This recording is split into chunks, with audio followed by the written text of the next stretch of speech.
نحمده ونستعينه ونستغفره ونعوذ بالله من شرور أنفسنا وسيئات أعمالنا من يهده الله فلا مضل له ومن يضلل فلا هادي له وأشهد أن لا إله إلا الله وحده لا شريك له وأن محمدًا عبده ورسوله يا أيها الذين آمنوا اتقوا الله حق تقاته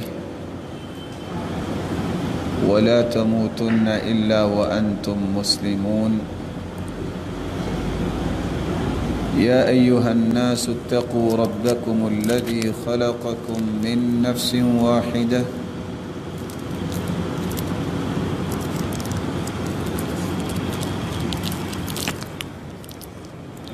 وخلق منها زوجها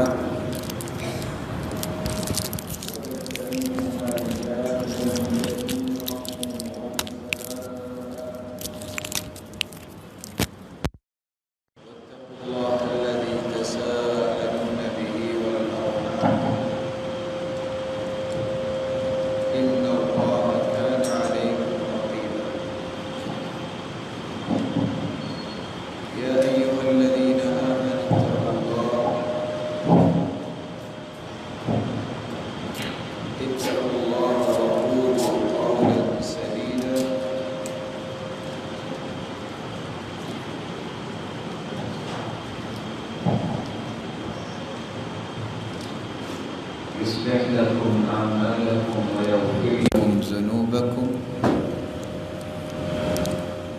ومن يطع الله ورسوله فقد فاز فوزا عظيما أما بعد فأعوذ بالله من الشيطان الرجيم وَلِلَّهِ عَلَى النَّاسِ حِجُّ الْبَيْتِ مَنِ اسْتَطَاعَ إِلَيْهِ سَبِيلًا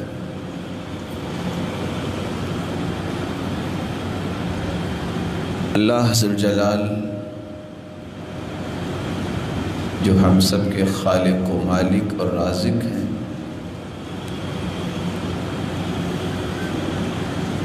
اس کا فرمان ہے کہ جس کے پاس طاقت ہو، استطاعت ہو، اسے بیت اللہ کی زیارت کرنی چاہیے اور حج کرنا چاہیے۔ اسلام ایک خوبصورت دین ہے جس کے بنیادی طور پہ 5 ارکان ہیں، توحید ہے، نماز ہے، روزہ اور زکوٰۃ ہے اور حج ہے۔ جس طرح نماز جو چھوڑ دیتا ہے، نہیں پڑھتا اور ضرورت بھی نہیں سمجھتا، تو وہ کفر کا ارتکاب کرتا ہے۔ من ترک الصلاة متعمدا فقد کفر، جو جان بوجھ کر نماز کو چھوڑ دیتا ہے وہ کافر ہو جاتا ہے۔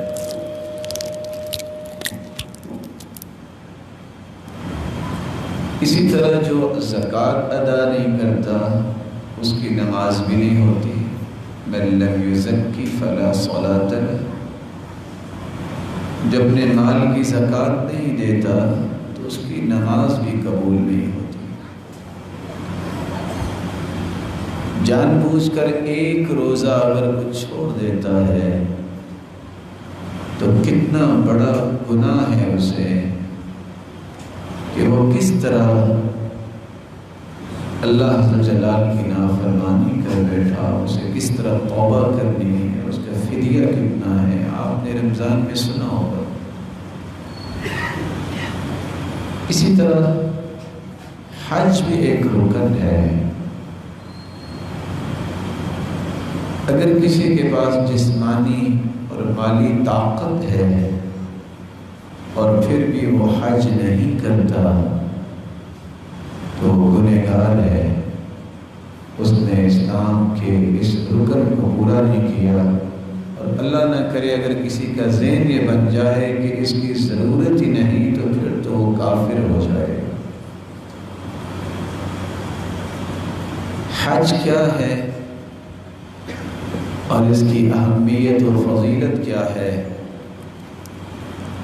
اور اس کا طریقہ کیا ہے، آج انہی 3 نکات پہ ہماری گفتگو ہوگی۔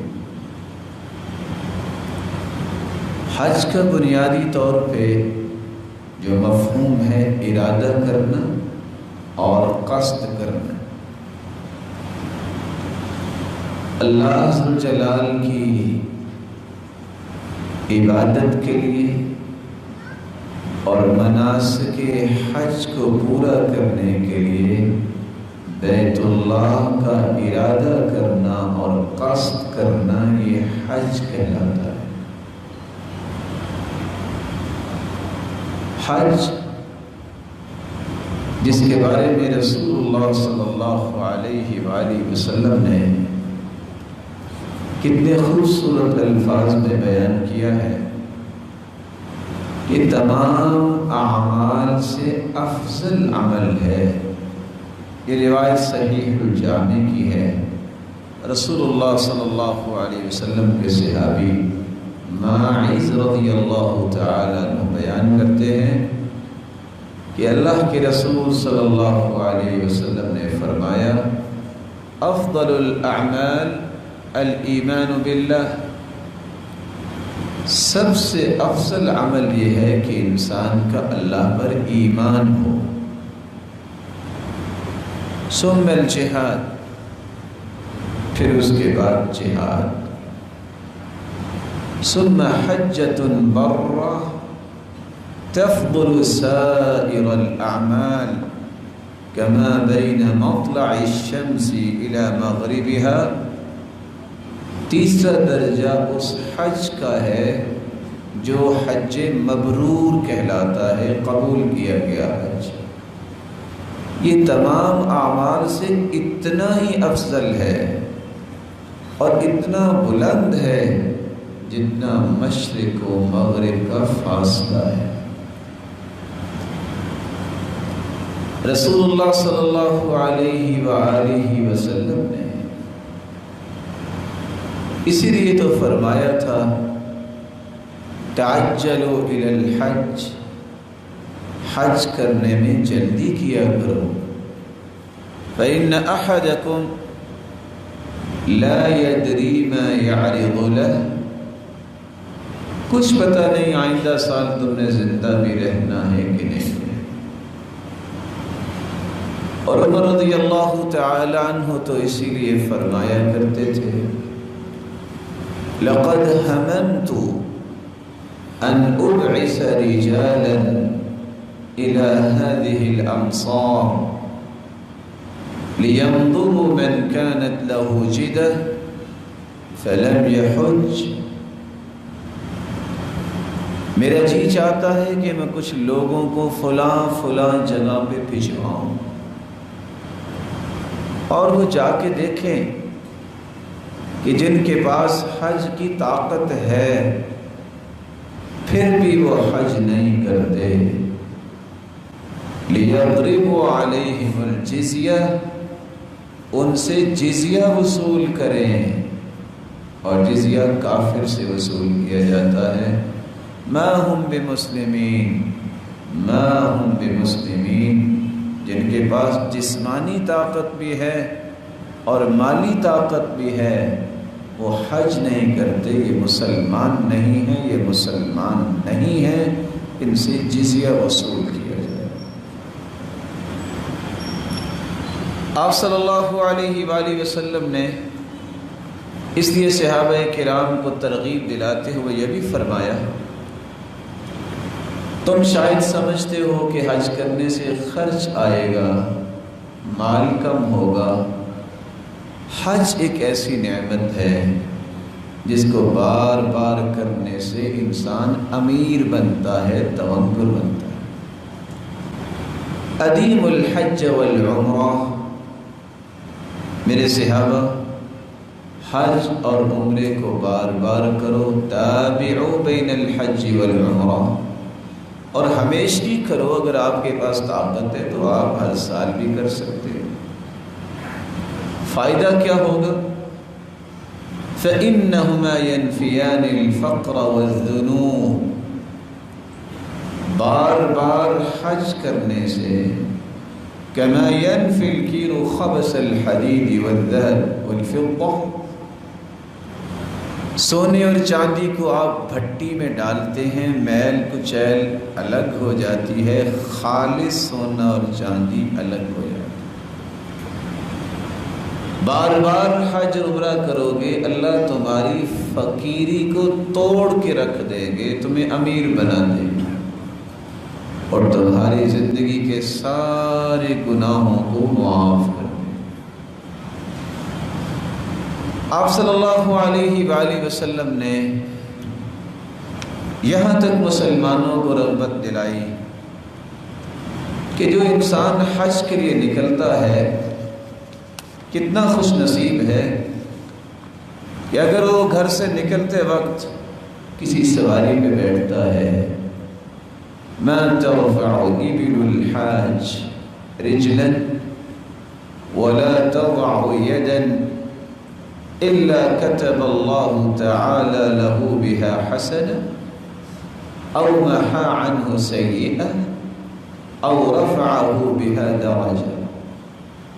اس وقت تو گاڑیاں نہیں تھیں، فرمایا کوئی اونٹ پہ بیٹھ کے حج کو نکلتا ہے، ایک قدم اٹھاتا ہے، ہر قدم پہ نیکی بھی لکھی جاتی ہے، گناہ بھی معاف ہوتا ہے اور درجہ بھی بلند ہو جاتا ہے۔ جتنے قدم اٹھیں گے اس پہ نیکیاں لکھی جائیں گی، گناہ معاف ہوں گے اور اس کے درجات بلند ہو جائیں گے۔ رسول اللہ صلی اللہ علیہ وآلہ وسلم نے یہاں تک مسلمانوں کو خوشخبری سنائی، من حج فلم يرفث ولم يفسق رجع كيوم ولدته امه، جو انسان حج کرتا ہے اور فسق و فجور گناہ نہیں کرتا، حج کے دوران صحیح صحیح مناسک ادا کرتا ہے، جب وہ حج سے واپس پلٹتا ہے تو ایک نئی زندگی لے کے آتا ہے، اس کا حال اسی طرح ہو جاتا ہے جس طرح اس کی ماں نے اسے آج ہی جنا، بالکل صاف ستھرا ہو کے نئی زندگی، الولادہ الجدیدہ، ایسے لگتا ہے جیسے آج ہی پیدا ہوا ہے۔ بلکہ رسول اللہ صلی اللہ علیہ وسلم نے مسلمانوں کو یہ بات بھی سمجھائی، العمرة إلى العمرة كفارة لما بينهما والحج المبرور ليس له جزاء إلا الجنة۔ ایک عمرہ انسان نے کیا ہے، دوبارہ جب وہ عمرہ کرتا ہے اس کے دوران جتنے بھی اس سے گناہ ہوئے ہیں، جب وہ دوبارہ عمرہ کرتا ہے تو یہ سارے گناہوں کا کفارہ بن جاتا ہے۔ والحج المبرور لیس له جزاء الا الجنہ، اور جو حج کرتا ہے اس کا تو اللہ نے ایک ہی بدلہ رکھا ہے کہ اس کو جنتی مہمان بنانا ہے۔ دنیا میں رہتے ہوئے جب کوئی حج کرنے جاتا ہے تو وہاں یہ لفظ ہیں وفد اللہ، یہ اللہ کا مہمان ہے بیت اللہ میں۔ جب یہ حج کر کے فارغ ہو جاتا ہے تو یہ جنت کا مہمان بن جاتا ہے۔ کتنا خوش نصیب ہے کہ حج کرنے نکلا اور رستے میں سے موت آ گئی۔ حدیث کہتی ہے قیامت کا دن ہوگا، جب یہ قبر سے نکلے گا تو اس کی زبان پہ ایک ہی بات ہوگی، لبیک اللہم لبیک لبیک لا شریک لک لبیک ان الحمد والنعمت لک والملک لا شریک لک۔ یہاں تک کہ عورتوں کے بارے میں اللہ کے رسول صلی اللہ علیہ وسلم نے فرمایا، جب عورتوں نے یہ سوال کیا اللہ کے رسول مرد تو جہاد بھی کرتے ہیں، ہم کیا کریں، ہم تو جہاد نہیں کرتے۔ فرمایا جہادکن الحج، تمہارا جہاد یہ ہے تم حج کیا کرو۔ اور آپ نے یہ بھی فرمایا الحج جہاد کل ضعیف، ہر کمزور انسان کا جہاد یہ ہے کہ وہ حج میں چلا جائے۔ تو رسول اکرم صلی اللہ علیہ وآلہ وسلم نے مسلمانوں کو اس عظیم فریضے کا حکم بھی دیا، رغبت بھی دلائی، خوشخبریاں بھی سنائیں۔ اللہ ذو الجلال ہر ایک کے نصیب میں فرما دے۔ حج جس کا معنی مفہوم اور اس کی فضیلت آپ نے سنی ہے، یہ جاننا ضروری ہے کہ یہ حج فرض کس پہ ہوتا ہے۔ حج کی فرضیت کے لیے 6 باتیں یاد رہنی چاہیے۔ ہر وہ شخص جو مسلمان ہے 1 بات، عاقل ہے 2 باتیں، بالغ ہے 3 باتیں، اور آزاد ہے 4 باتیں، اور صاحب استطاعت، جس کے پاس جسم میں بھی طاقت ہے کہ وہ ارکان پورے کر سکتا ہے، واجبات پورے کر سکتا ہے، اور استطاعت کا یہ بھی معنی ہے کہ اس کے پاس مال بھی ہو کہ وہ خرچ بھی کر سکتا ہے۔ یہ 5 شرطیں جب تک نہ ہوں کسی مرد پہ حج فرض نہیں ہوتا۔ کافر پہ حج ہے ہی نہیں۔ مسلمان ہونے کے باوجود اگر وہ عاقل نہیں ہے، عاقل سے مراد عقل مند، ایک دیوانہ مجنون ہے، اس پہ حج فرض نہیں۔ ایک شخص بالغ نہیں ہے، بچہ ہے، اگر وہ حج کر لے گا تو والدین کو اجر تو ملے گا، لیکن جب وہ بالغ ہوگا تو اسے دوبارہ حج کرنا پڑے گا، جس کو فرضی حج بولتے ہیں۔ غلام پہ حج فرض نہیں ہے، لیکن اگر غلام اپنے آقا کے ساتھ جا کے حج کر لیتا ہے اجر تو ملے گا، لیکن وہ فرض ادا نہیں ہوگا۔ جب اسے آزاد کیا جائے گا تو اسے دوبارہ حج کرنا پڑے گا۔ اور 5ویں بات، جس کے پاس طاقت ہی نہیں ہے کہ وہ اس کے پاس ٹکٹ کے پیسے نہیں ہیں، وہاں اخراجات نہیں کر سکتا، اس پہ بھی حج فرض نہیں۔ مال ہونے کے باوجود بیچارہ حرکت ہی نہیں کر سکتا، وہ کیسے ارکان پورے کرے گا، وہ کیسے واجبات پورے کرے گا، وہ حج کے مناسک کیسے پورے کرے گا، جب تک وہ اس حالت میں، صحت کی حالت میں نہیں آ جاتا کہ جس پہ وہ سارے کام کر سکے، اس وقت تک اس پہ حج فرض نہیں۔ 6ٹھی شرط یہ ہے کہ مال جو ہو وہ بھی حلال کا ہو، کیونکہ حرام مال سے کیا گیا حج قبول ہی نہیں ہوتا۔ اور واضح اس میں اللہ کے رسول کا فرمان آ گیا ہے کہ جو حلال مال کے ساتھ پہلا قدم رکھتا ہے اپنے گھر کے باہر، تو اللہ کی طرف سے یہ آواز آتی ہے، جب وہ کہتا ہے لبیک لبیک، تو آگے سے آواز آتی ہے لبیک و سعدیک، تیری حاضری قبول ہے اور تو بڑا خوش نصیب ہے۔ زادو کا حلال، تیرا توشہ اور تیرا مال جو کہ حلال کا ہے، وہ حج کا مبرور، اور خوش ہو جاؤ، پہلے قدم پہ خوشخبری مل جاتی، تیرا حج قبول ہو گیا۔ اور اگر مال حرام کا ہوتا ہے، کچھ لوگ شاید سمجھتے ہیں کہ مال لوٹنے کے بعد حج کر لیں تو بخشش ہو جائے گی، اسی مال سے حج کریں گے، وہ حج تو نہیں ہوگا۔ پہلا قدم جب انسان رکھتا ہے حج کے لیے جاتے وقت تو کہتا ہے لبیک، آگے سے جواب ملتا ہے لا لبیک ولا سعدیک، کوئی تیری حاضری قبول نہیں، زادک حرام، تیرا مال حرام کا ہے، حجک مأزور، اور تیرا حج ہمیں قبول نہیں۔ تو چھٹی شرط یہ ہے کہ مال حلال کا ہو۔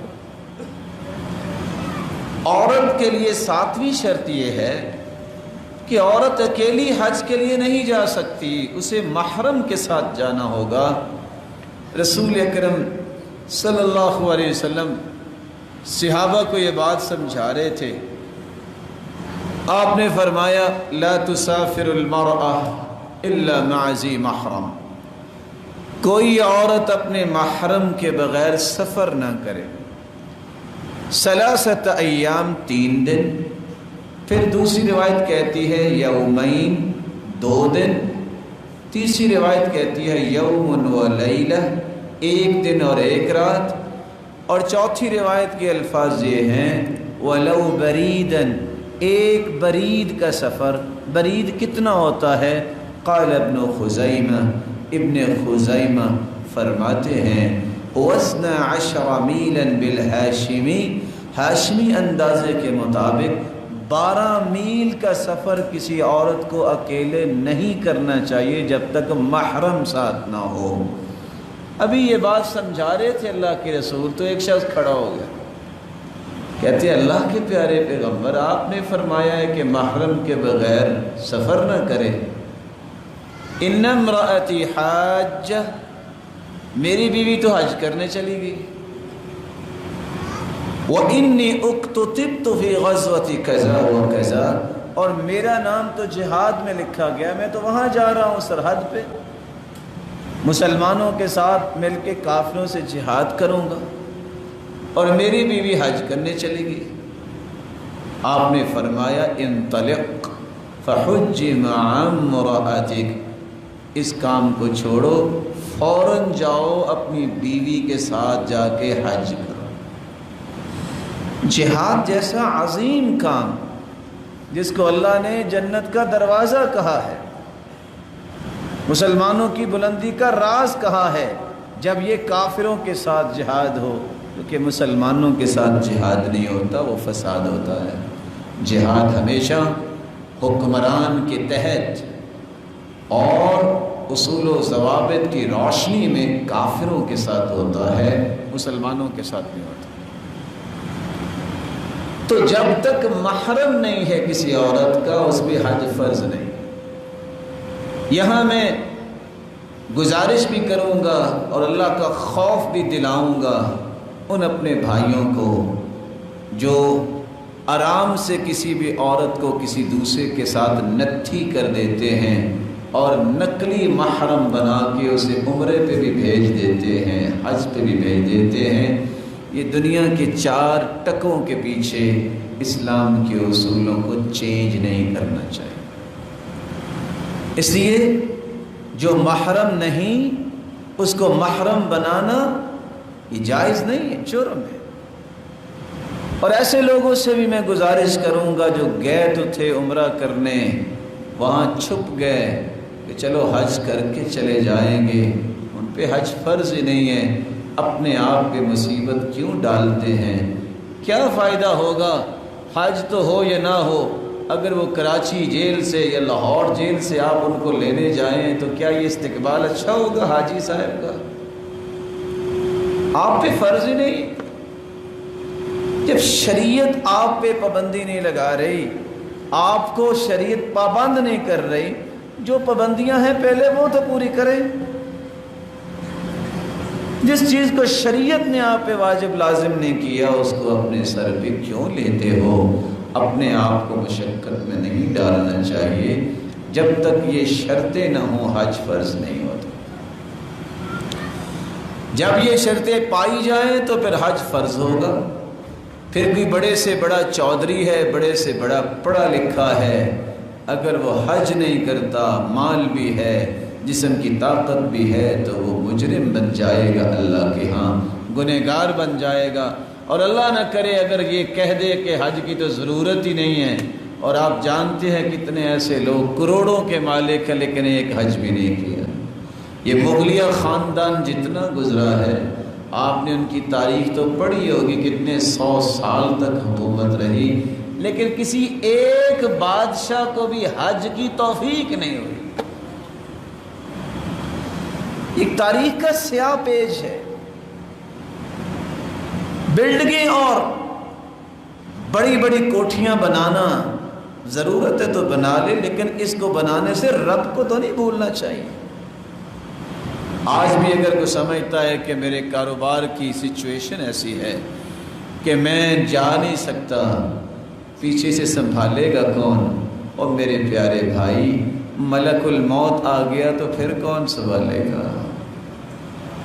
اس نے تو یہ نہیں کہنا چلو جب چھٹیاں ہوں گی نا میں پھر آ جاؤں گا، اور اگر آ بھی گیا چھٹیوں میں تو وہ چھٹیاں ختم ہونے کے بعد واپس تو نہیں بھجوائے گا۔ یہ بات سمجھنے والی ہے۔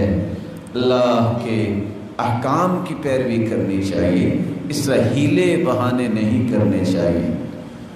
اگر شرطیں پوری ہوں تو پھر حج کرنا ہوتا ہے، تو حج کی بنیادی طور پہ 3 قسمیں: حج تمتع، حج قران، حج افراد۔ حج تمتع کا معنی یہ ہوتا ہے، تمتع کا مطلب ہے فائدہ لینا۔ آپ شوال، ذی القعدہ یا ذی الحجہ کے پہلے 10 دن یہی دن ہیں جن میں حج کا احرام باندھا جاتا ہے۔ آپ جس وقت بھی احرام باندھ کے جاتے ہیں تو آپ سب سے پہلے عمرہ کرتے ہیں، اور عمرہ کرنے کے بعد احرام کھول دیتے ہیں 8 ذی الحجہ تک۔ اس کو کہتے ہیں یہ حج تمتع ہے، اور اس میں قربانی بھی کرنی ہوتی۔ حج قران کا معنی یہ ہے کہ آپ نے احرام باندھا ہے، اکیلے عمرے کا نہیں، عمرے اور حج دونوں کا احرام باندھا ہے۔ جب سے آپ گئے ہیں جب تک حج کر نہیں لیتے آپ احرام نہیں کھول سکتے، لیکن اس کے ساتھ ایک شرط یہ ہے کہ قربانی ساتھ لے کے جانی پڑے گی۔ حج افراد یہ ہے کہ آپ صرف حج کا احرام باندھیں گے، اس میں عمرہ نہیں ہوتا اور نہ اس میں قربانی ہوتی ہے۔ اس لیے بعض نے یہ کہا ہے کہ یہ صرف مکے والوں کے لیے۔ حدیث کے الفاظ ہیں من اراد منکم ان یحل بحج وعمرہ فلیفعل، جو چاہتا ہے حج اور عمرے دونوں کا احرام باندھے وہ دونوں کی نیت کر لے۔ ومن اراد ان یحل بحج فلیحل، جو صرف حج کا احرام باندھنا چاہتا ہے، نیت کرنا چاہتا ہے، وہ ایسے کر لے، یعنی حج افراد۔ ومن اراد ان یحل بعمرۃ فلیحل، جو اکیلے عمرے کا احرام باندھتا یا نیت کرتا ہے یعنی حج تمتع کا تو ویسے کر لے۔ تینوں طریقے اللہ کے رسول نے جائز قرار دیے ہیں، اور 1211 نمبر صحیح مسلم کی روایت میں یہ بات موجود ہے۔ ان 3 طریقوں میں سے جو بھی طریقہ آپ اختیار کریں، حج افراد کا ہو یا قران یا تمتع کا، اللہ تعالیٰ آپ کو توفیق دے جب جائیں تو آپ حج تمتع کریں۔ قران آپ اس لیے نہیں کر سکتے، یہ تو نہیں ہو سکتا کہ آپ ایک سیٹ اپنے لیے بک کروائیں اور ساتھ والی سیٹ پہ بکرا بیٹھا ہو، ایسا تو نہیں ہو سکتا۔ قربانی آپ ساتھ لے جا ہی نہیں سکتے۔ تمتع اس لیے ہے کہ آپ جا کے عمرہ کر کے تھوڑا سا آرام کر لیں گے، اور شریعت نے اجازت دی ہے آپ 8 ذی الحجہ کو دوبارہ حج کے لیے احرام باندھیے۔ ان تینوں قسم کے حج کرنے کے لیے آپ کو یہ سمجھنا چاہیے کہ حج کے ارکان کیا ہیں، واجبات کیا ہیں۔ ارکان یہ رکن کی جمع ہے، 4 ارکان ہیں، ان میں سے کوئی بھی رکن رہ جائے حج ہوتا ہی نہیں۔ 4 ارکان میں سے کوئی ایک رکن رہ جائے تو میرے محترم وہ حج ہوتا ہی نہیں ہے۔ اس چیز کو سمجھنا ضروری ہے۔ کوئی بھی آپ حج کر رہے ہیں، سب سے پہلا رکن یہ ہے کہ آپ میقات پر جا کے نیت کریں گے۔ آپ احرام پہلے باندھ سکتے ہیں، گھر سے باندھ لیں، لاہور ایئرپورٹ سے باندھ لیں، لیکن میرے محترم نیت جو ہے میقات سے کرنا پڑے گی۔ یہ پہلا رکن ہے۔ اگر آپ میقات کو کراس کر گئے ہیں اور آپ نے نیت نہیں کی، سارا حج آپ نے لوگوں کے ساتھ کیا ہے، یہ حج قبول نہیں ہوگا، کیونکہ آپ نے رکن ہی چھوڑ دیا۔ نیت نہیں ہے تو حج کیسے ہوگا؟ دوسرا رکن یہ ہے 9 ذی الحجہ کو عرفات کے میدان میں پہنچنا۔ خواہ تھوڑے وقت کے لیے بھی آپ جائیں ضرور، بلکہ 9 کی شام کے بعد، عشاء کے بعد سحری تک بھی اگر آپ چند منٹوں کے لیے بھی میدان عرفات میں چلے گئے ہیں تو میرے بھائی آپ کا حج ہو جائے گا۔ لیکن اگر آپ میدان عرفات گئے ہی نہیں تو یاد رکھنا جو مرضی آپ کر لیں آپ کا حج قبول نہیں ہوگا، رکن ہے۔ تیسرا رکن یہ ہے جس کو طواف حج بولتے ہیں۔ طواف حج یہ 10 تاریخ کو جو حج ہوتا ہے اس کو طواف حج بھی کہتے ہیں، طواف افاضہ بھی کہتے ہیں، طواف زیارت بھی کہتے ہیں۔ یہ تینوں نام ایک ہی طواف کے ہیں۔ 10 ذی الحجہ کو جو طواف کرتا ہے وہ اگر نہیں کرتا، 11 کو بھی نہیں کر سکا، 12 کو بھی نہیں کر سکا، وہ کرتا ہی نہیں ہے یہ طواف، تو اس کا حج نہیں۔ سعی کرنا، جو شخص سعی نہیں کرتا اس کا بھی حج نہیں ہوتا۔ تو یہ 4 ارکان ایسے ہیں انسان کو ہمیشہ یاد رکھنے چاہیے۔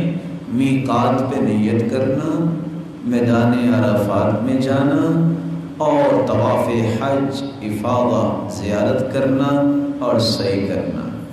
ان چاروں چیزوں میں سے کوئی چیز اگر رہ جائے تو اس انسان کا حج نہیں ہوتا۔ رسول اکرم صلی اللہ علیہ وآلہ وسلم نے یہ جو بات سمجھائی ہے اس کی تھوڑی سی تفصیل میں آپ کے سامنے رکھنا چاہوں گا۔ نیت کرنا، اللہ کے رسول صلی اللہ علیہ وآلہ وسلم نے کچھ جگہیں ایسی مقرر کی ہیں کہ اس جگہ کو کراس کرنے سے پہلے آپ کو احرام باندھنا ہے اور نیت کرنی ہے، اس کو میقات کہتے ہیں۔ میقات پوری دنیا کے لیے اللہ کے رسول نے جو مقرر کیے ہیں ان میں سے ایک میقات ہے ذوالحلیفہ۔ مدینہ کی سائیڈ سے جو بھی آئے گا، مدینے والوں کے لیے جو حج کرنا چاہتا ہے، یہ 6 سے 7 میل کے فاصلے پر ہے مدینہ سے ذوالحلیفہ، اور 430 کلومیٹر کے فاصلے پر ہے مکہ سے۔ سب سے افضل میقات یہ ہے کیونکہ اللہ کے رسول نے یہاں سے حج کا احرام باندھا تھا۔ دوسرا میقات ہے یلملم، یہ مکہ سے 100 کلومیٹر کے فاصلے پر ہے۔ سعدیہ اس کا نام تھا اس جگہ کا۔ یلملم یمن والے بلکہ پاکستان وطن عزیز کی طرف سے بھی کوئی اگر حج یا عمرہ کرنے جاتا ہے تو یہ یلملم کو کراس کرتے ہیں۔ جہاز پہ بھی جائیں تو ان کا جہاز یلملم کو کراس کرتا ہے۔ یہ 100 کلومیٹر مکہ سے پہلے ہے، اور ٹھیک 35 منٹ بیفور لینڈنگ، جہاز کے اترنے سے 35 منٹ پہلے وہ اناؤنسمنٹ کرتے ہیں کہ احرام باندھ لو اور نیت کر لو، تو اس جگہ سے نیت کر کے جانا چاہیے۔ تیسرا میقات ہے قرن المنازل، نجد اور طائف کی طرف سے جو آ رہا ہے اس کو السیل الکبیر بھی کہتے ہیں، اور قرن الثعالب بھی اسے کہا جاتا ہے۔ یہ مکہ سے 90 کلومیٹر کے فاصلے پر ہے۔ اس سائڈ سے ریاض سے، بریدہ سے، یہ پوری جہت سے جو بھی یہ مکہ آنا چاہتا ہے یہ اس کے لیے میقات ہے۔ اس کو کراس نہ کرے جب تک احرام نہ باندھ لے، جب تک نیت نہ کر لے۔ چوتھا میقات ہے جوفہ کا۔ ہو سکتا ہے کہ آپ مصر میں گئے ہوئے ہیں تو آپ نے واپس آنا ہے، تو آپ کو جوفہ پہ آ کے احرام اور نیت کرنی ہوگی۔ اہل شام، مصر اور اہل مغرب کا میقات ہے۔ اس جگہ کے آثار تو اب مٹ چکے ہیں۔ ایک قدیم بستی ہے، آج لوگ بحر احمر کے ساحل ایک جگہ ہے رابغ، اس جگہ سے احرام باندھتے ہیں، اور یہ مکہ سے 200 کلومیٹر کے فاصلے پر ہے۔ اور پانچواں میقات ہے ذات عرق، اہل مشرق کا، اور اہل عراق کا یہ میقات ہے۔ ایک چھوٹا سا پہاڑ ہے جس کو الضریبہ یا الخریبات کہا جاتا ہے، اور یہ مکہ سے 84 کلومیٹر کے فاصلے پر ہے۔ گویا کہ بیت اللہ کے چاروں طرف کچھ جگہوں کو مقرر کر دیا کہ ان جگہوں کو حج کرنے والا بغیر احرام کے، بغیر نیت کے کراس نہ کرے۔ اگر کوئی حج عمرہ نہیں کرنا چاہتا تو پھر آپ جا سکتے ہیں، کیونکہ حدیث کے الفاظ ہیں ہن لہن ولمن اتى علیہن۔ یہ میقات ان لوگوں کے جن کے اندر بیت اللہ اور اس کے درمیان رہتے ہیں، جہاں بھی رہتے ہیں وہاں سے احرام باندھ دیں۔ وَلِمَنْ أَتَى عَلَيْهِنَّ مِنْ غَيْرِ أَهْلِهِنَّ، جو ان جگہوں کے باہر رہتے ہیں، آفاقی ہیں، وہ ان جگہوں سے جب تک وہ احرام نہیں باندھ لیتے اور نیت نہیں کر لیتے انہیں کراس نہیں کرنا چاہیے۔ یہاں رک کے میں ایک گزارش پیش کر کے ایک بات سمجھا دوں۔ کچھ لوگ زیادہ ہی ہیز ایکسیلنسی ہوتے ہیں، وہ کہتے ہیں چھوڑو جی، کیا میقات پہ باندھنا ہے، اور کیا لاہور ایئرپورٹ سے اور کیا جہاز میں، وہ جدے اتریں کہ وہاں نہا دو کہ احرام باندھ دیں گے۔ ان لوگوں کو سوچنا چاہیے یہ اپنے حج کا نقصان کر رہے ہیں۔ جدہ کوئی میقات نہیں ہے، یہ زیادتی کر رہے ہیں۔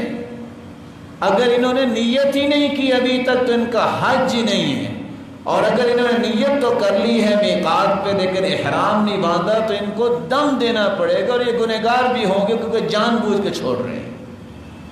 اس لیے جان بوجھ کے ایسے کام نہیں کرنے چاہیے۔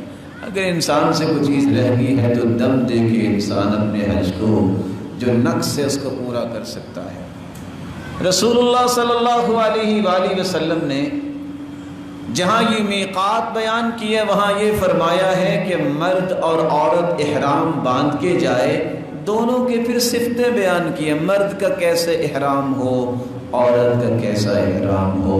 مرد کو یہ حکم دیا وَلْيُحْرِمْ أَحَدُكُمْ فِي إِزَارٍ وَرِدَاءٍ وَنَعْلَيْنِ، ایک چادر جس کو تہبند کہتے ہیں اور دوسری چادر جس سے آپ اپنے جسم کو ڈھانپتے ہیں، دو چادروں میں احرام باندھنا ہے، اور ساتھ آپ جوتی پہن لیں۔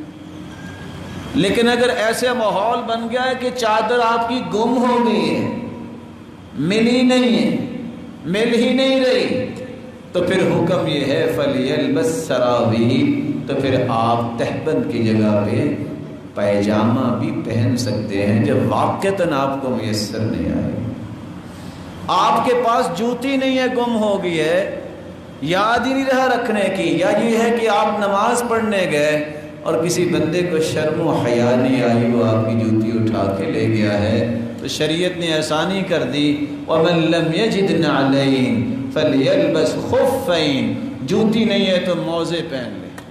لیکن موزے پہننے کے ساتھ یہ حکم دے دیا وَلْيَقْطَعْهُمَا أَسْفَلَ مِنَ الْكَعْبَيْنِ، موزے تو ٹخنوں سے اوپر تک ہوتے ہیں، ان موزوں کو بھی ٹخنوں سے نیچے سے کاٹ دو، ٹخنے ننگے ہو جائیں۔ جوتی آپ ایسی پہنیں کہ آپ کے ٹخنے ڈھکے نہیں۔ اور جو لوگ کہہ دیتے ہیں کہ صرف چپل میں حج ہوتا ہے، ان کو بھی اللہ کا خوف کھانا چاہیے، مسلمانوں پہ تنگی نہ کرے۔ شریعت نے صرف یہ کہا ہے کہ ٹخنے نہیں ڈھکے ہونے چاہیے۔ یہ ایک مرد کا احرام۔ آپ اینک بھی پہن سکتے ہیں، آپ چھتری بھی اپنے سر پہ سایہ جو ہے اس کے لیے لے سکتے ہیں، لیکن اپنے سر پہ نہ باندھو کیونکہ سر کو ڈھانپنا ٹھیک نہیں ہے۔ آپ جو ہے حزام باندھ سکتے ہیں جس میں آپ نے اپنے ضروری کاغذات رکھنے ہیں، لیکن یہ دو چادریں سلی ہوئی نہیں ہونی چاہیے۔ عورت کے احرام کے بارے میں اللہ کے رسول نے جہاں بتایا وہاں مردوں کو ایک بات یہ بھی سمجھائی کہ جب تم احرام کی حالت میں ہو تو قمیض نہیں پہننے، ولا العمائم پگڑیاں نہیں پہننی، اور نہ ہی ٹوپیاں پہننی ہیں، اور نہ ہی آپ کو ایسا لباس پہننا چاہیے چادروں پہ جس پہ ورس بوٹی یعنی کچھ خوشبو لگی ہو۔ رسول اکرم صلی اللہ علیہ وسلم نے اس بات کی تو اجازت دی ہے کہ آپ احرام سے پہلے خوشبو لگا سکتے ہیں، احرام باندھنے کے بعد خوشبو لگانا جائز نہیں۔ عورت کا احرام یہ ہے، رسول اکرم صلی اللہ علیہ وسلم نے فرمایا المحرمہ تلبس من الثياب ما شاءت، جو بھی لباس پہننا چاہتی ہے عورت اس کے لیے اجازت ہے، کسی بھی رنگ کا ہو، کوئی شرط اس کے لیے شریعت نے پابندی کی لگائی نہیں۔ نہ جانے کچھ لوگ کیا کرتے ہیں، بس اس رنگ کا ہی کپڑا ہو تو ٹھیک ہے، اللہ کے رسول نے تو ایسی بات امت کو نہیں بتائی۔ الا ثوبا مسہ ورس او زعفران، ہاں ایسے کپڑے سے گریز کرے جس کو زعفران لگا ہوا ہے۔ تو ہر قسم کا لباس عورت پہن سکتی ہے، لیکن 2-3 باتیں شریعت نے اور کہہ دی۔ شریعت یہ کہتی ہے کہ جب احرام باندھے من الوان الثياب، کوئی بھی رنگ پہن لے، معصفرن زرد رنگ بھی، خزن خواہ وہ ریشم پہننا چاہتی ہے، حلین کوئی زیور پہننا چاہتی ہے، سراوی شلوار پہننا چاہتی ہے، قمیصاً قمیض پہننا چاہتی ہے، خفاً یا وہ موزے پہننا چاہتی ہے، اس کے لیے اجازت ہے۔ لیکن صرف ایک بات ہے کہ چونکہ عام حالت میں اسے نقاب کرنا ہوتا ہے اور عام حالت میں اسے اپنے ہاتھوں میں گلوز رکھنے ہوتے ہیں، جب احرام کی حالت میں ہو تو یہ 2 کام نہ کرے۔ لا تنتقب المرأة المحرمة ولا تلبس القفازين، جب وہ احرام باندھے تو پھر وہ گلوز استعمال نہ کرے اور نہ ہی نقاب باندھے۔ ایک ہے نقاب کرنا، ایک ہے نقاب باندھنا، ایک ہے پردہ کرنا، ایک ہے نقاب باندھنا۔ جب عورت اپنی آنکھوں کے نیچے یہاں کپڑے کو باندھ لیتی ہے تو اس کو نقاب کہتے ہیں۔ تو کیا کرنا ہے پھر؟ پردہ نہیں کرنا؟ نہیں، پردہ تو کرنا ہے۔ طریقہ کیا ہوگا؟ سیدہ عائشہ رضی اللہ تعالی عنہا فرماتی ہیں ہم جب حج کے لیے گئیں، قافلے جب ہمارے پاس سے گزرتے یا کوئی غیر مرد آتا، احدانا سدلت جلبابها من رأسها على وجهها، تو ہم میں سے ہر عورت اپنا کپڑا سر سے اپنے چہرے پہ ڈال لیتی۔ فَإِذَا جَاوَزُونَا كَشَفْنَا، جب کوئی بھی نہ ہوتا تو ہم اٹھا بھی لیتی تھی۔ اور صحابیہ کہتی ہیں كُنَّا نُخَمِّرُ وُجُوهَنَا، ہم اپنے چہروں کو ڈھانپا کرتی تھیں۔ وَنَحْنُ مُحْرِمَاتٍ مَعَ أَسْمَاء بِنْتِ أَبِي بَكْرٍ، اور ہم اسماء بنت ابی بکر کے ساتھ حج کر رہی تھی، تو پردہ نہیں ختم کرنا چاہیے، صرف نقاب نہیں باندھنا، اپنے سر سے اپنے چہرے پہ وہ کپڑا ڈال لے۔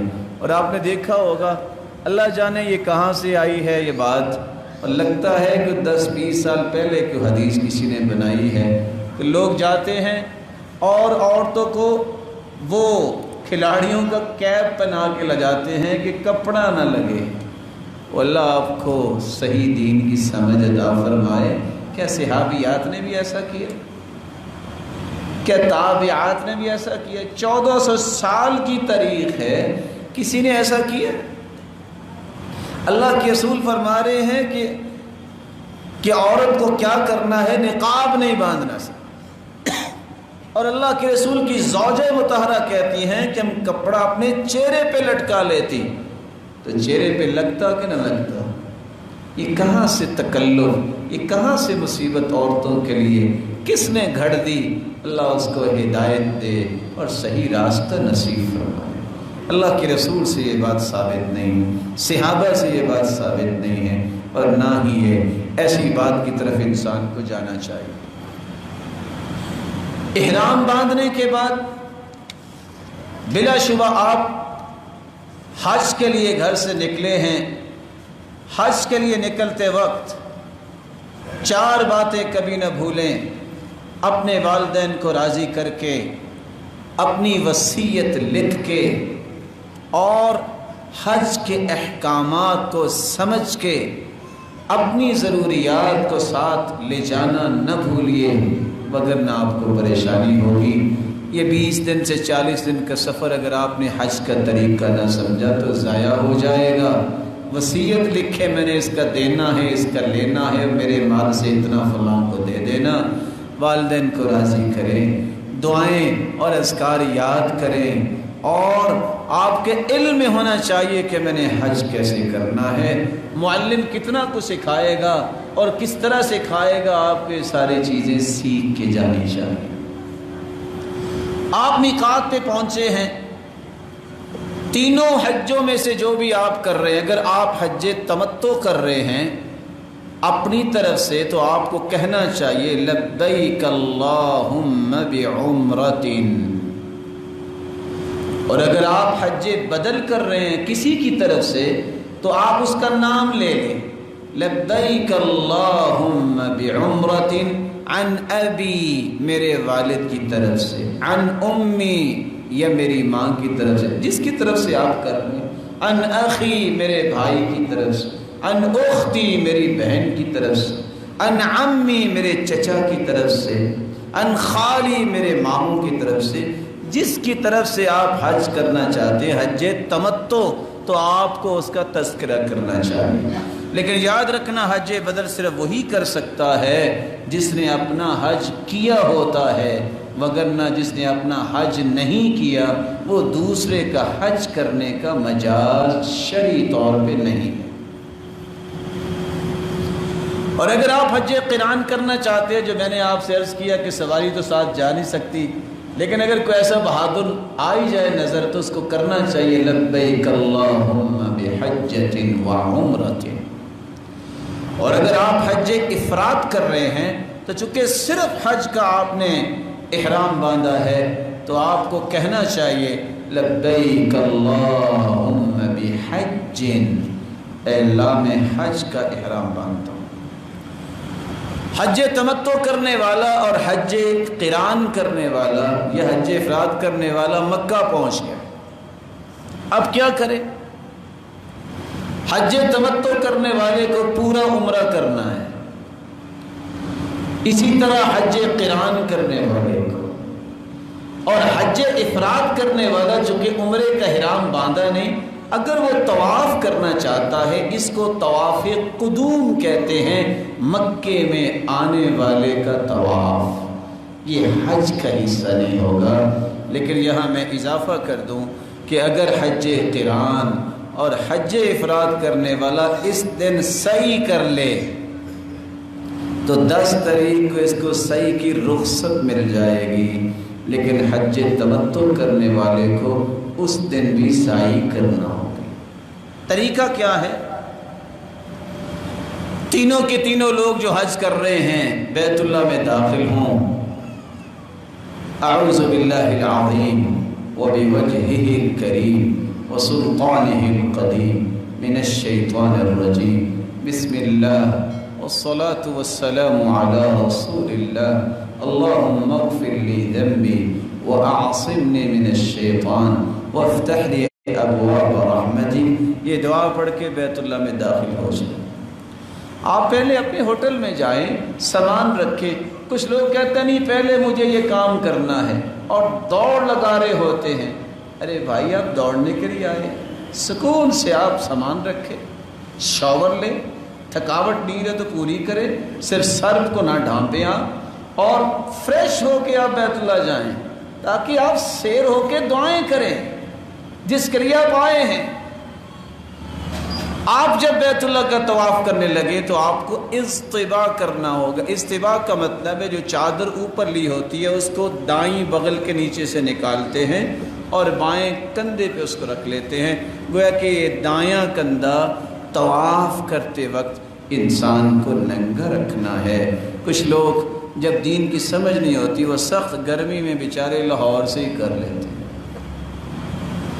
اس لیے میں کہتا ہوں پہلے سے حج سمجھنا چاہیے۔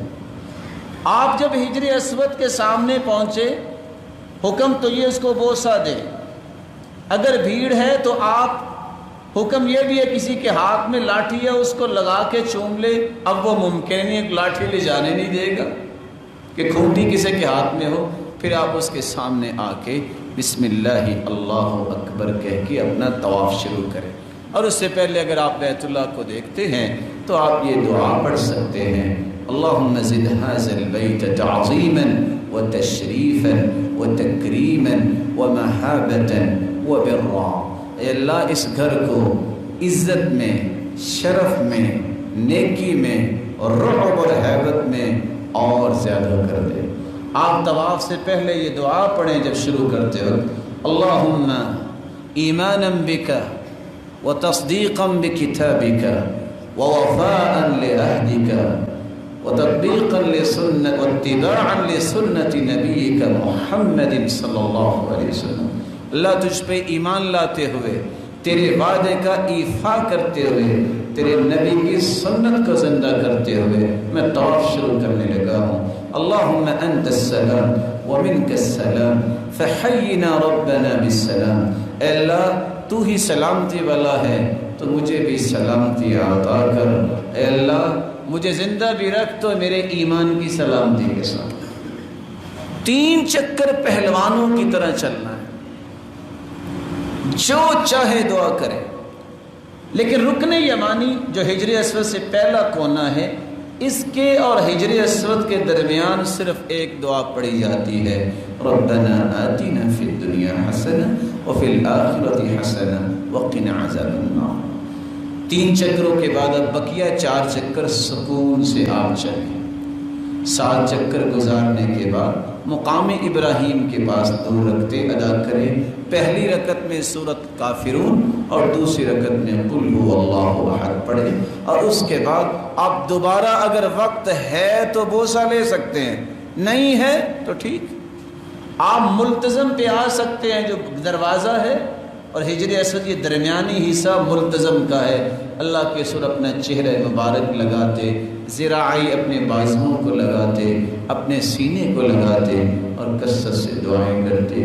لیکن اگر یہ سین نہیں بن سکتا تو پھر آپ سعی کے لیے چلے جائیں، زمزم پہلے پئیں۔ جس خواہش کو لے کے زمزم پئیں گے اللہ وہ خواہش پوری کر دے گا۔ آپ پانی پی بھی سکتے ہیں، چہرے پہ بھی لگائیں اور سر پہ بھی لگائیں۔ اللہ کے رسول صلی اللہ علیہ وآلہ وسلم کا طریقہ پھر یہ ہے، آپ صفا کی طرف جا رہے ہیں، صفا پہ چڑھتے وقت آج تو پہاڑی نہیں رہی لیکن پھر بھی تھوڑا سا اس میں بنا ہوا ہے، آپ یہ کہیں ابدأ بما بدأ اللہ بہ، جس جگہ سے اللہ نے شروع کرنے کا حکم دیا میں بھی وہاں سے شروع کر رہا ہوں۔ اللہ اکبر اللہ اکبر اللہ اکبر، ان الصفا والمروة من شعائر اللہ، بس۔ اور چوتھی دعا لا الہ الا اللہ وحدہ لا شریک لہ لہ الملک ولہ الحمد وهو علی کل شیء قدیر۔ اور 5ویں دعا لا الہ الا اللہ وحدہ لا شریک لہ انجز وعدہ ونصر عبدہ وہزم الاحزاب وحدہ۔ اور آپ صفا پہ جا کے قبلہ رخ ہو کے کھڑے ہو کے دعا کریں اور 3 مرتبہ دعا کریں۔ جب 3 مرتبہ دعا کرنی ہے تو ہر دعا کے درمیان لا الہ الا اللہ وحدہ لا شریک لہ لہ الملک ولہ الحمد یحیی ویمیت وہو علی کل شیء قدیر پڑھیں۔ وہاں سے مروہ تک جائیں گے تو 1 چکر ہوگا، کچھ سبز لائٹیں لگی ہیں وہاں دوڑ کے گزرنا یہ سنت ہے، اللہ کے رسول بھی دوڑے تھے۔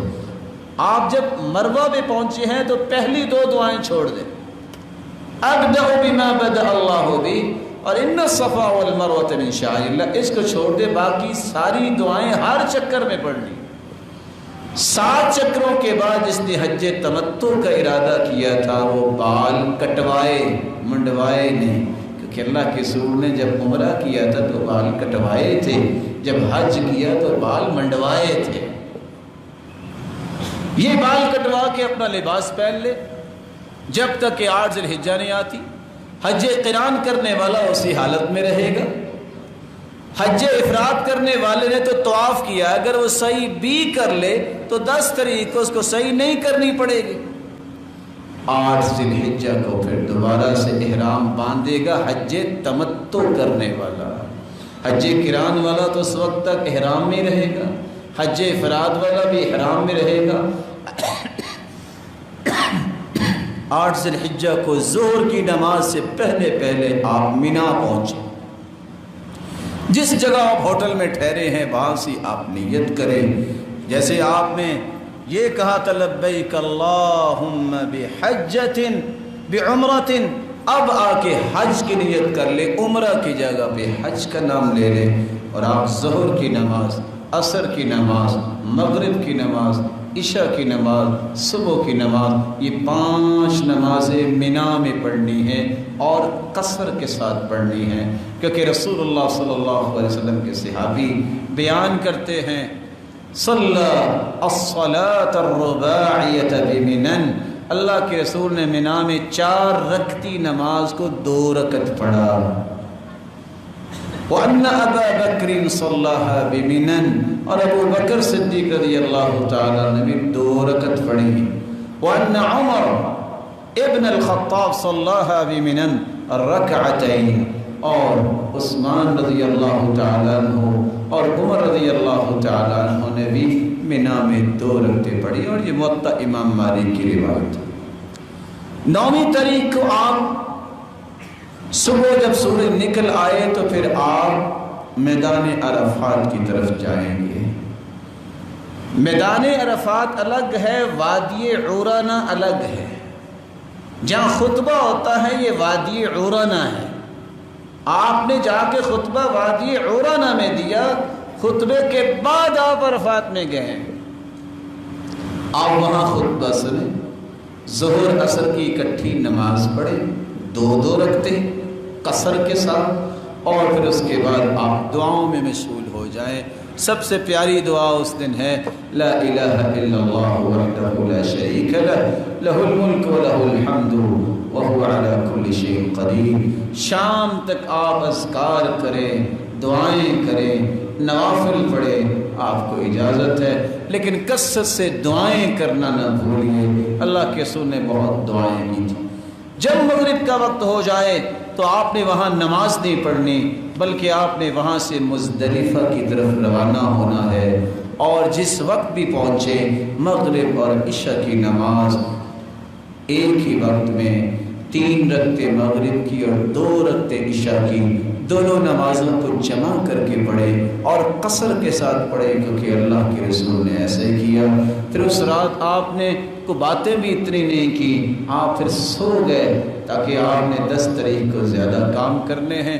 جو ہی آپ صبح اٹھیں، اجازت یہ ہے کہ سحری کے وقت بچے، عورتیں، بوڑھے وہ جا سکتے ہیں، جیسے کہ سیدہ سعودہ رضی اللہ تعالیٰ عنہ، ان کا جسم بھاری تھا، آپ نے اجازت دے دی تھی، انہوں نے فجر کی نماز ہی مینا جا کے پڑھی۔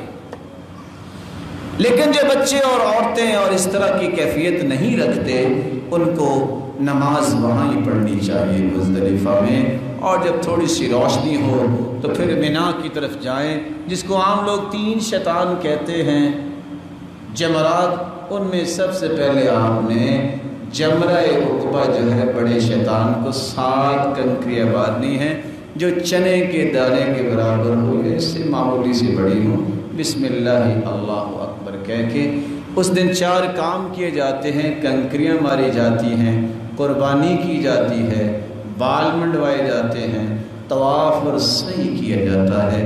لیکن اگر آپ کی یہ ترتیب نہیں رہ سکی تو کوئی حرج نہیں، کیونکہ صحیح بخاری کی روایت ہے، اللہ کے رسول کے پاس ایک آیا، اللہ کے رسول میں نے پہلے بال منڈوا لی، ابھی کنکریاں نہیں ماری، آپ نے فرمایا افعل ولا حرج، بس کرتے جاؤ کوئی حرج نہیں۔ ایک کہنے لگا میں تو طواف بھی کر آیا ہوں، ابھی میں نے کنکریاں اور قربانی کا کام نہیں کیا، فرمایا افعل ولا حرج، ان 4 کاموں میں ترتیب جو ہے وہ چینج ہو سکتی ہے، لیکن کرنے سارے ہیں کام۔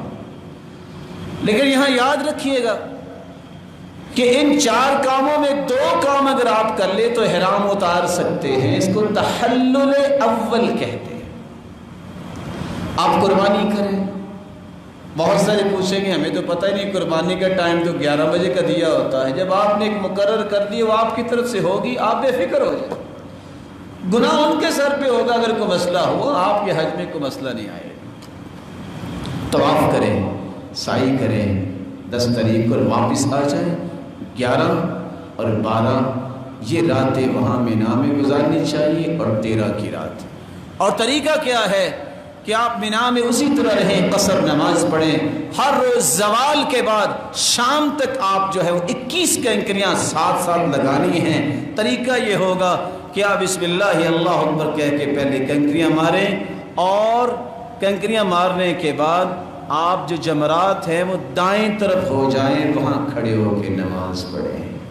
جب دوسری جگہ پہ کنکریاں ماریں تو پھر بائیں طرف ہو جائیں اور وہاں آپ کھڑے ہو کے دعا کریں، اور تیسری جگہ کنکریاں مارنے کے بعد دعا نہیں ہوتی۔ 12 کو بھی ایسا کریں اور 13 کو بھی ایسا کریں۔ لیکن اگر 12 کی کنکریاں مارنے کے بعد کو اپنے گھر واپس آنا چاہتا ہے، مینا سے واپس آنا چاہتا ہے، تو اس کے لیے اجازت ہے۔ فمن تعجل فی یومین فلا اسم علیہ ومن تأخر فلا اسم علیہ لمن اتقى۔ جو جلدی کرنا چاہتا ہے اسے اجازت ہے، اور جو 13 کو بھی کنکریاں مارنا چاہتا ہے یہ اس کے لیے اچھا ہے۔ تو رسول اللہ صلی اللہ علیہ وسلم کا یہ طریقہ تھا جس کے مطابق انہوں نے حج کیا اور کروایا۔ اللہ ہمیں بھی اسی طریقے کے مطابق کرنے کی توفیق عطا فرمائے۔ وآخر دعوانا الحمدللہ۔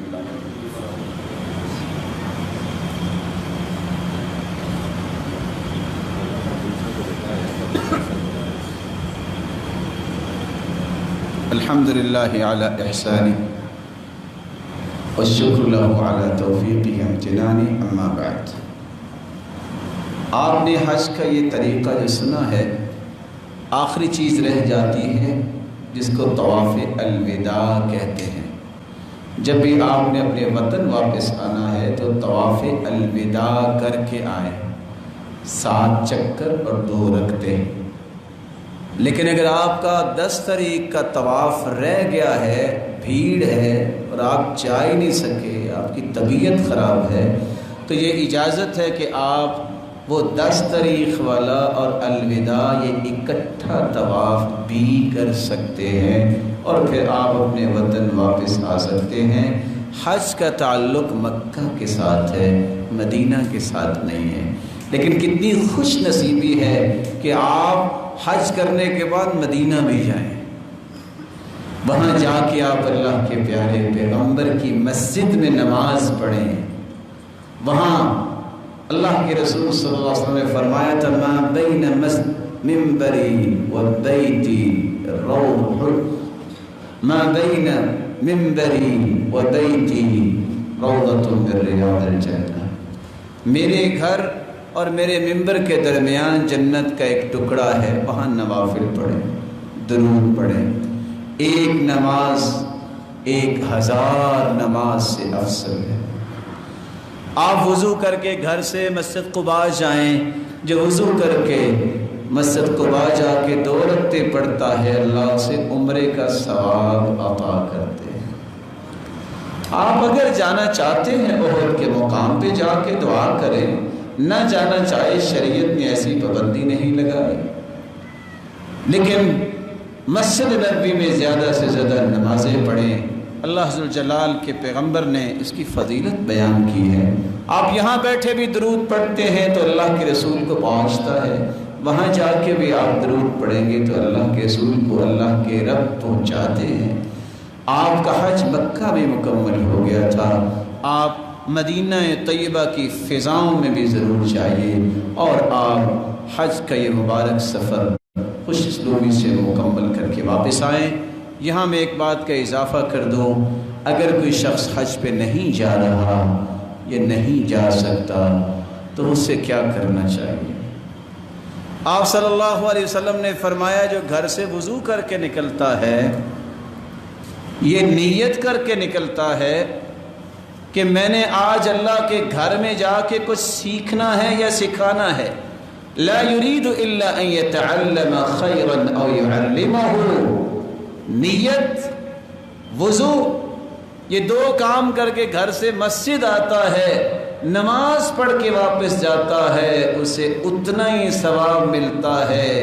فَأَجْرُهُ كَأَجْرِ حَاجٍ تَامًّا حَجَّتُهُ، جس طرح ایک حاجی مکمل حج کر کے واپس آیا۔ تو گھر سے وضو کر کے مسجد آنے کا معمول بنا۔ دوسرا طریقہ، من صلی الفجر فی جماعہ ثم قعد يذكر الله عز وجل حتى تطلع الشمس ثم صلى ركعتين كانت له كأجر حجة وعمرة تامة تامة تامة، جو فجر کی نماز با جماعت پڑھتا ہے پھر اللہ کے ذکر میں مشغول ہو جاتا ہے اور حتیٰ کہ سورج نکل آتا ہے، سورج نکلنے کے بعد وہ 2 رکعتیں پڑھ لیتا ہے، اللہ اسے مکمل حج عمرے کا ثواب عطا کر دیتے۔ تیسرا طریقہ یہ ہے، اللہ کے رسول صلی اللہ علیہ وسلم نے فرمایا، میرے صحابہ الا اخبرکم بخیر اعمالکم، سب سے بہترین عمل کے بارے میں نہ بتاؤں؟ وَأَزْكَاهَا عِنْدَ مَلِيكِكُمْ، سب سے بہترین اور سب سے پاکیزہ عمل، وَأَرْفَعِهَا دَرَجَاتِكُمْ، اور سب سے بلند درجے والا عمل، وَخَيْرٌ مِّنْ إِنفَاقِ الذَّهَبِ وَالْفِضَّةِ، اور سونے اور چاندی کے خرچ کرنے سے بھی افضل۔ اور ساتھ فرمایا وَمِنْ أَن تَلْقَوْا عَدُوَّكُمْ، تم دشمن سے ملو، دشمن تمہیں شہید کر دیں اور تم دشمنوں کو مار دو۔ ان سارے کاموں سے بہترین اگر وہ ہے تو وہ کون سا کام ہے؟ ذکر اللہ، اللہ کا ذکر کرنا۔ نیت اگر آپ کی ہے حج عمرہ کرنے کی، قیامت کو جہاں حاجی کھڑے ہوں گے، حدیث کی روشنی میں اللہ کے رسول فرماتے ہیں فَأَجْرُهُمَا سَوَاءٌ، نیت کرنے والے کو بھی اتنا ہی اجر ہوگا جو حج کرنے والا ہے۔ عورتوں کے لیے خوشخبری یہ ہے، ایک عورت ہی خطیبہ، وہ آ کے اللہ کے رسول کو کہتی ہے یا رسول اللہ صلی اللہ علیہ وسلم، مردوں کے پاس مال ہیں، وہ حج بھی کرتے ہیں، عمرہ بھی کرتے ہیں، جہاد بھی کرتے ہیں، صدقہ بھی کرتے ہیں، ہمارے پاس تو کچھ بھی نہیں، ہم کیا کریں؟ آپ نے 2 سوال کیے، فرمایا گھر کی کام کرتی ہو، کھانا بناتی ہو؟ جی ہاں۔ حسن التبعل، خامن کا خیال رکھتی ہو؟ کہا جی ہاں۔ فرمایا یعدل ذلک کلہ، یہ حج عمرے جہاد صدقے کے برابر ہے۔ تو کہتی ہے اللہ اکبر، یعدل ذلک کلہ، یہ سارا اس کے برابر ہے، اللہ اکبر یعدل ذلک کلہ۔ یہ کہتی کہتی اپنے گھر واپس چلی گئی۔ اللہ ذوالجلال سے دعا ہے، اللہ ذوالجلال سب کو اپنا گھر دیکھنا نصیب فرمائے، سب کے لیے آسانی فرمائے، اور جتنے بیٹھے ہیں اللہ سب کو اپنی رحمتوں میں ڈھانپ لے اور سب کے گناہوں کو معاف کر دے، جو مقروض ہیں ان کی غیبی خزانوں سے مدد فرما دے اور سب کو تمنگر بنائے۔ الہ العالمین سب کی اولادوں کو نیک بنا اور دست و بازو بنا اور آنکھوں کی ٹھنڈک بنا اور صدقہ جاریہ بنا۔ الہ العالمین جس طرح تیرے گھر میں جمع ہیں ان کو اپنے عرش کے سائے تلے بھی جمع فرما اور اپنی جنت میں بھی جمع فرما اور اپنے دیدار کا مستحق بنا۔ وآخر دعوانا ان الحمد للہ رب العالمین۔